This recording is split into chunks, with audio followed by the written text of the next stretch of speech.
Elon Musk wants Donald Trump back on Twitter. DaniLeigh has broken her silence about the whole little baby issue. And Rihanna is bringing Fenty to Africa. Let's get into this. All right, let's start with Elon Musk. So he basically wants to bring Donald Trump back on Twitter. So he said, I don't think it was not correct to ban Donald Trump. I think it was a mistake. Then he goes, I would reverse the perma ban. Banning Trump from Twitter didn't end Trump's voice. It will amplify it among the right. And this is why it's morally wrong and flat out stupid.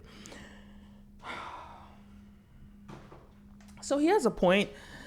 We know that as a result of Donald Trump being banned from Twitter, that led him to start his own platform.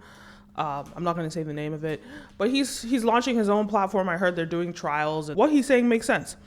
Better for him not to build his own platform, but he's still going to do it. He's already full swing into it. He's going to do it anyway.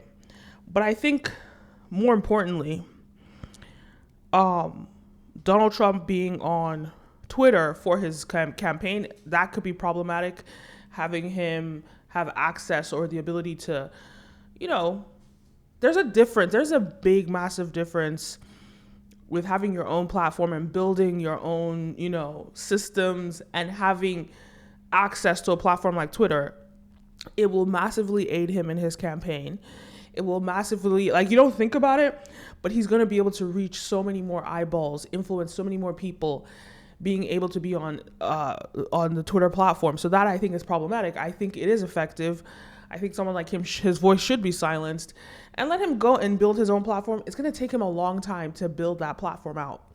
Yes, he's doing a lot of grassroots work. He's doing a lot of stuff, getting people to come to his rallies and stuff like that. But I don't think people realize the impact of social media and the fact that people don't have to.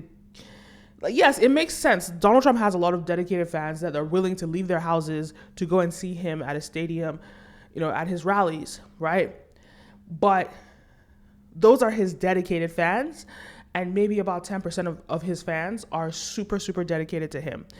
The others are just going to be like normal people and just don't want to inconvenience themselves to have to consume Trump content. And that it also applies to. It's going to take him a while to build up his platform to be a platform that people want to go to every day and consume. So there is a big difference with him not being on Twitter. And I think it was a great idea. So here's my issue with Elon Musk. I feel like Elon Musk is going to Donald Trump us. Everybody is so excited about Elon Musk. Everybody is so ready to praise him. Everybody loves Elon Musk. This is the problem with capitalism. You glorify people because they're rich. You glorify them because they're hardworking and they're accomplished and because they're rich, without understanding their morals, without understanding their mentalities, their way of life, etc.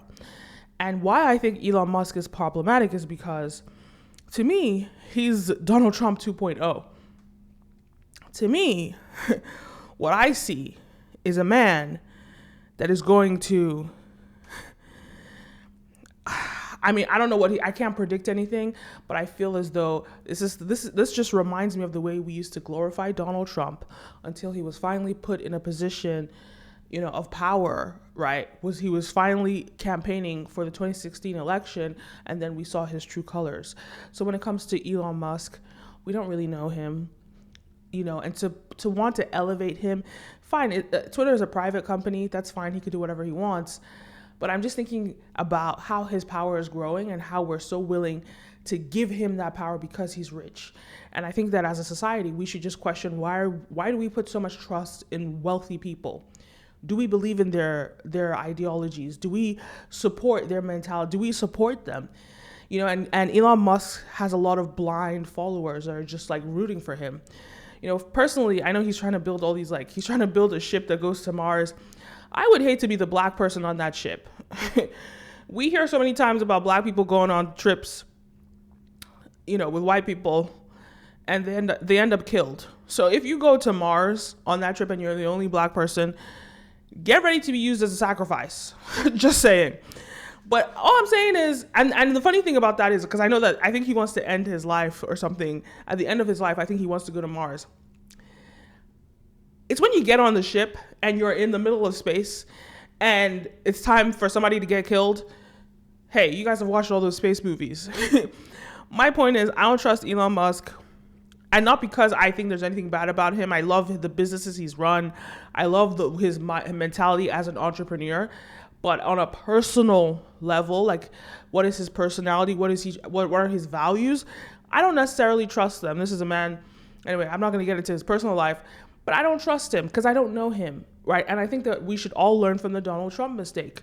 We were also willing to praise and elevate Donald Trump, and look what he became. Anyway, all right, so DaniLeigh finally breaks her silence after the whole Dababy incident. He called you his side piece. Right. He told you to leave the house. It just seemed like it was a really toxic situation. Mm-hmm. That wasn't the first time that had happened for you. A lot of things were said. A lot of things came out that night.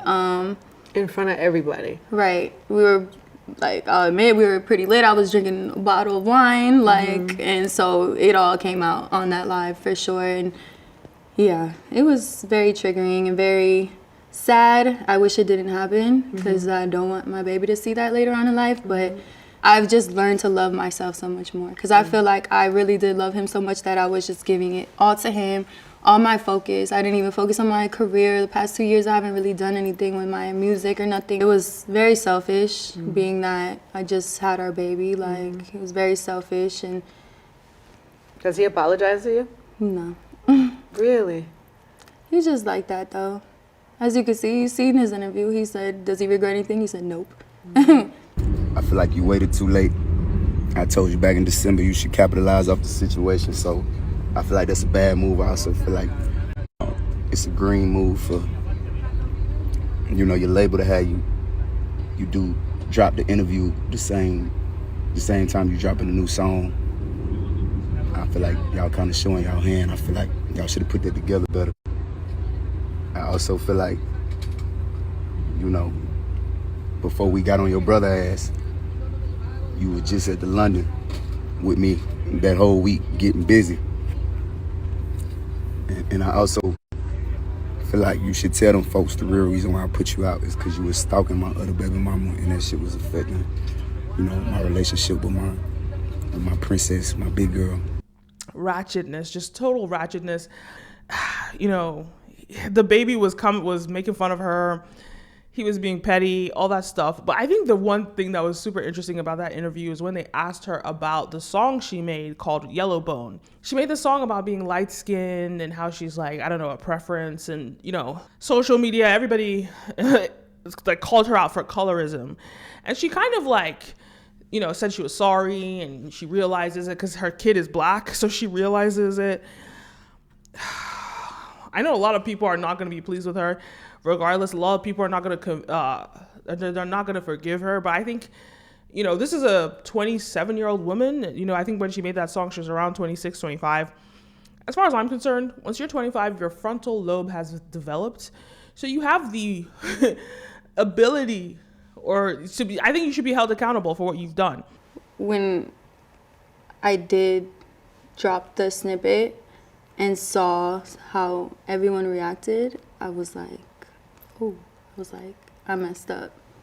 I messed up. I didn't super realize it at that time, and that's why I responded like defensive. But it was a horrible mistake. It was not a good moment for sure for me, and it was a hard time. In that time, like, a lot was going on in my life. Like, me and baby broke up. That happened. Me and my family. I was pregnant. Like, it was just all at once. So I was like, ooh, what is God trying to teach me right now? Because it was definitely a learning lesson for me. And I just want to say to everybody that I'm super sorry.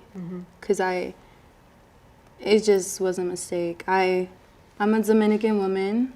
I have family members that are dark-skinned. My daughter's a black girl. Like, it just was, to even speak on skin tone, like, I realized how like messed up that is now. And it took her having a dark-skinned child for her to realize, or probably caramel-skinned child, for her to realize that, wait a minute, I can't go around bashing dark-skinned people. My child is dark-skinned. But for me, it's just sad that that's what colorism is. Like, that it has to take you having a child for you to realize that. Sometimes that's just the way life is, and I don't fault her for it, but I think it's unfortunate that that's what she went around promoting. You know, I think it's really unfortunate. Finally, Rihanna posts this really beautiful picture on Instagram. Green, white, green, that's the Nigerian flag. And she announces that Fenty is opening in Africa. Fenty Beauty is opening in Africa. And one thing I think was so interesting, I love that she wore the Nigerian flag. I know, like, Nigeria is the most populous country, but I found it kind of interesting that she mentioned all these different African countries that Fenty Beauty is opening in, but she only wore a Nigerian flag. I know a lot of those African countries might not be too pleased about it, but hey, I'm Nigerian. I'm happy about it. Great to see it. I love that the business is expanding and she's not leaving Africa out of the equation, which is part of my sort of strategy as well on this platform, not leaving Africa. I will be discussing stuff that happens in Africa as well. And looks good. She looks incredible in the photo. She looks incredible wearing the Nigerian colors. I love that she's wearing this sort of like white wrapper on her head. You know, it's gorgeous. Beautiful. She looks stunning. Great stuff. And we're happy to see her open in Africa. Welcome, Rihanna. Anyway, those are my thoughts. Let me know your thoughts. Leave a comment down below. Don't forget to like, follow, subscribe, all the above. My name is Kenim, and see you next time. Peace.